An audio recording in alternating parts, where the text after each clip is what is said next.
Ahoy there girls, gays, tays and tucking tight salespeople, you ready for another recap of Stan's RuPaul's Drag Race Down Under only on Stan and exclusive to Stan?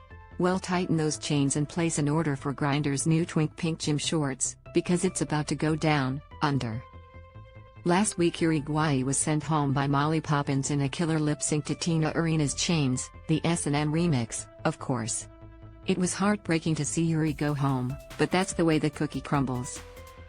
RuPaul then tells the queens that this week's maxi challenge will be to make a promotional video for their hometown.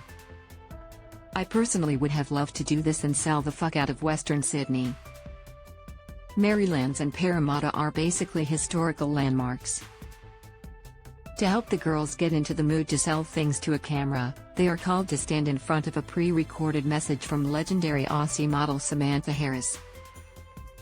Could we not have spared a couple of dollars to fly her to New Zealand? At least she didn't appear via Samsung flip phone like Sophie Monk did last week. The girlies are getting ready and Beverly Kills decides to ask the girls for some advice. RuPaul keeps telling her that she's guarded and not really letting loose, but Bev is just being herself and trying her best. Honestly, if I was acting normal on a reality show and everyone started to ask for the real me, I would have a manic episode on live television. But hey, that's just me. Bev was 21 during filming and let's be real, who had their shit together at that age? Needless to say, the other girls decide to lay their advice onto Beverly pretty heavy. You know, all the helpful stuff like you're really fucking fake. Works like a charm when you're lost and confused. Thank the gay gods for Spanky Jackson though, who pulls Bev aside and tells her to brush off all the doubts. She's in the top 5 just like anyone else, she just needs to stop doubting herself so she can thrive in the competition. Next up is the actual filming of the Drag Race Down Under hometown advertisements with infomercial hostess Suzanne Paul, in the flesh, and RuPaul's ride-or-die Michelle Visage. We don't need to spend too much time rummaging through the chaos of this part, so let's just let Suzanne and Michelle's reactions say the rest. Beverly has therapy-like revelations coming to her about her family's perfectionism and how it's negatively impacted her entire life after filming the ads wraps up. I need to lay down after all this. Somehow the show has turned into RuPaul's introspection race.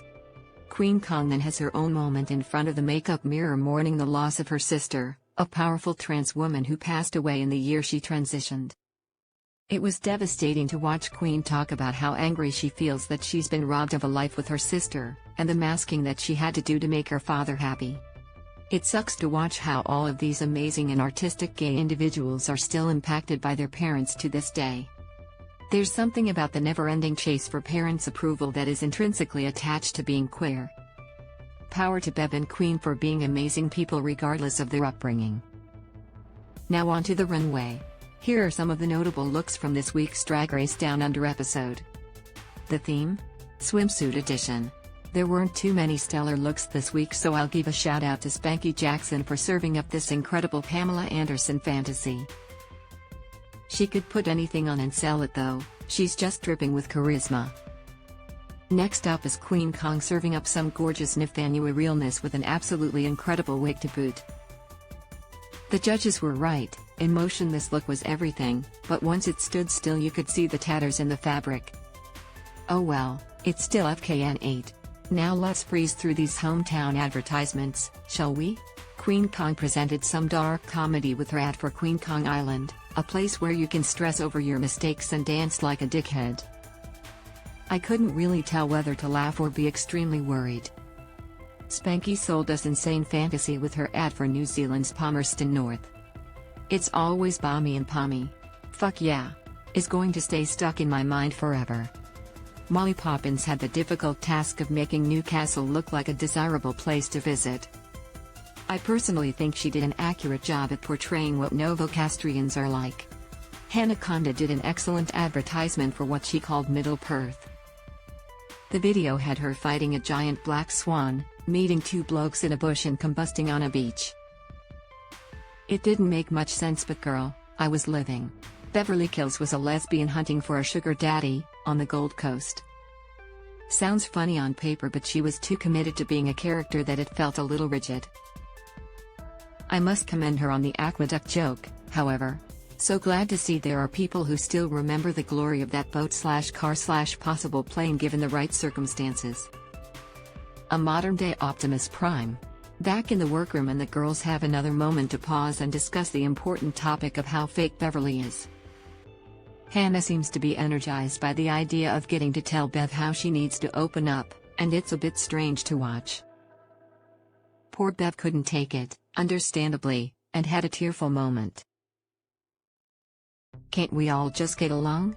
Back on the main stage, Hannah's middle Perthat is crowned as the winner of this week's Maxi Challenge. Meanwhile, Queen Kong's Island of Disrepair and Bev's Sugar Daddy Beach have left them in the bottom, lip-syncing against each other. It's definitely a show with 1,000,000 tumbles, twists and spins, and Queen is ultimately crowned the winner for rolling around the stage a little more fiercely. It hurts to see Beverly Kills leave the competition. Now there's nobody I can make twink jokes about.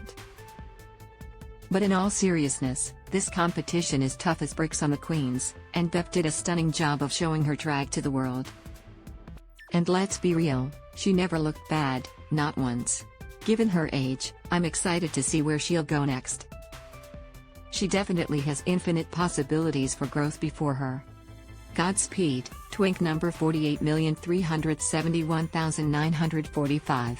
You can watch Drag Race Down Under on Stan now. Image, Stan.